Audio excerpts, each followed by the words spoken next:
Guys, so, had to make sure the zipper was zipped. Guys, so I went up to the casino the other day and I was with a friend who's never played poker, and he really wanted to sit down at the poker table, but he was super intimidated by the whole process of how to do things and how to go about, you know, buying in, sitting down, what you do.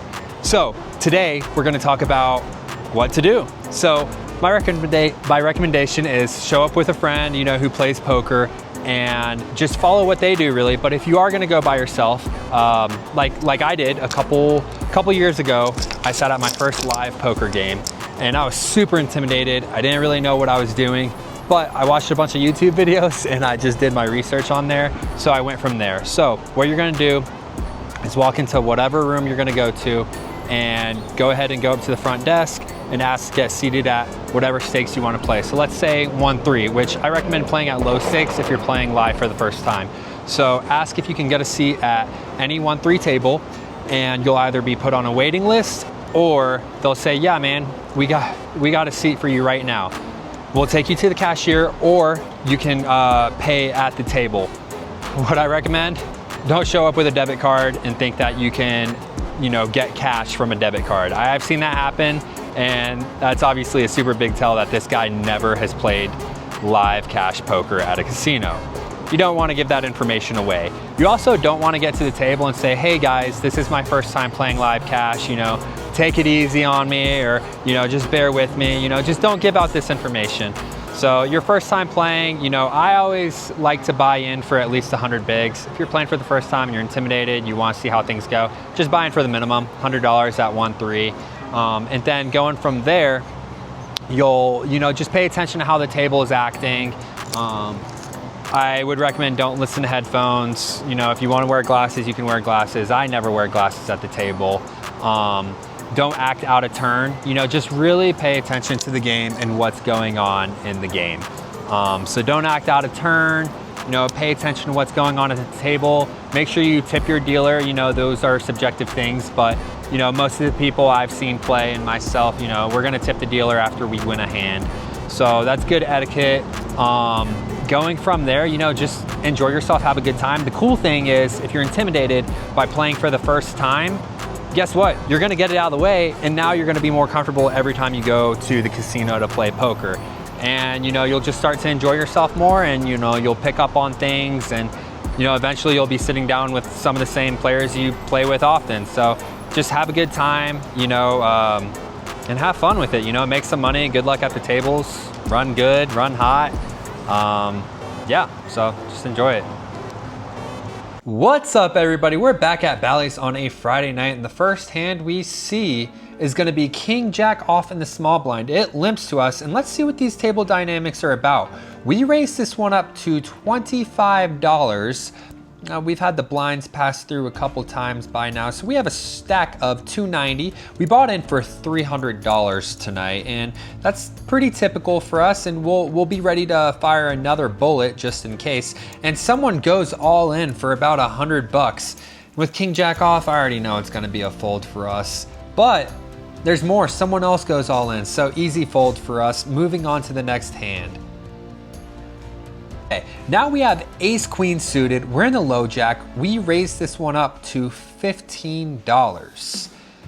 Let me just tell you, foreshadowing, the flop comes delightful.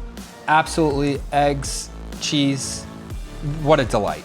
So the flop comes, yep, King 10 Jack rainbow. We end up flopping the straight. Huge start for us as we have $260 in, and we're just gonna go ahead and c-bet this one for $15. We catch a fold from the player across from us, and we're gonna go ahead and pick up a couple callers. So now we're going 3 ways to a turn with a pot size of $105, and it comes the 5 of diamonds. Well, this time I'm gonna size things up. It checks to me, and I'm gonna go ahead and bet $50 into this one. So just below half pot, and we get a fold and another fold. Okay, we'll pick it up, $100 right there, guys. Well, pocket sevens in the small. We have a stack just above $300. And there's gonna be initial raiser to 20. We make the call. We're going 4 ways to a flop with $80 in the middle. And the flop comes deuce, deuce, 6. All right, so we're gonna start this action off with a check, get another check, and the initial raiser is gonna go for a half size bet here of $40. Okay, we get a caller, and now it's up to us. There's already $80, $40 to call here. We have the worst possible over. We're not a believer just yet though, so we're gonna make the call for $40 here and see what the turn brings us. Well, the turn boats us up as it's another deuce. So we have 2s full of 7s. We check, and this time he leads out for $100. Guys, I don't have much behind now. This is what I know. I have about $200 or so. And if I call this turn bet, I'm gonna be all in on the river. So I think things over, and this was such a tough spot. And let me tell you this, I'm gonna fold this hand here. Well, wouldn't you know, the river came a 7, so we would have had 7s full of deuces, and they ended up showing pocket 5s and 6-8. Oh man, that would have been a big pot. All right, on to the next one. Now we look at pocket 5s in the big blind, $230 stack after losing out on some chips in that pocket 7s hand, and we go to a flop of 7 ace 9. We check things over, and I mean, it just seems like we're out of position all night so far. So it checks things over, and someone leads out, and we're just gonna go ahead and fold. I really don't know what I was thinking here, but we have 9-10 off, and it limps all the way to us. We decide that we're gonna call the limp here and see a flop. We are in position here, and it's gonna go 7 ways to a flop. I mean, talk about multi-way. That's a lot in one hand. So let's see what happens. The flop comes a straight. Let's go. We have top straight on 6, 7, 8. Huge. Wow. Okay, calling the limp, it ends up paying off for now. It gets all the way to us. We decide with 2 hearts out there, it being 7-handed, we're gonna continue with a $20 bet. So about a pot size bet. We get some folds, and we get a couple calls, and we're gonna see a turn as it comes, and hopefully, we're hoping no heart lands. We're hoping no heart lands. So here comes the turn. As the turn comes another 8. Okay, so someone could easily have 7, 8 here. We're gonna continue anyways, and he's gonna snap fold. So we're cool with that. Good outcome. We pick up a pot of about 60 bucks, and now $245 in our stack. We have king jack off, and there is a straddle from early position. We raise things up to $35. Maybe not the best decision, but I say that a lot. Let's see how things pay out. The initial straddler makes the call, so we have $74 in the middle. And the board comes ace of clubs, 4 of diamonds, 7 of diamonds. He checks it over to us, and we're gonna continue here. Let's hope things pay off here. We go ahead and bet $40. Well, he's either not a believer or he has an ace, because he's going to make the call. Going to the turn, I'm not feeling great, as now we have just under about $175 in our stack, maybe even a little less. And like I said earlier, I bought in for $300. I give myself 2 buy-ins whenever I play. We go to a turn which comes the 9 of clubs. Okay, so he checks it, I check it as well. And now the river comes the 2 of clubs. We're not winning this hand unless we bet, guys. There's no shot we win this hand without a bet. So what do?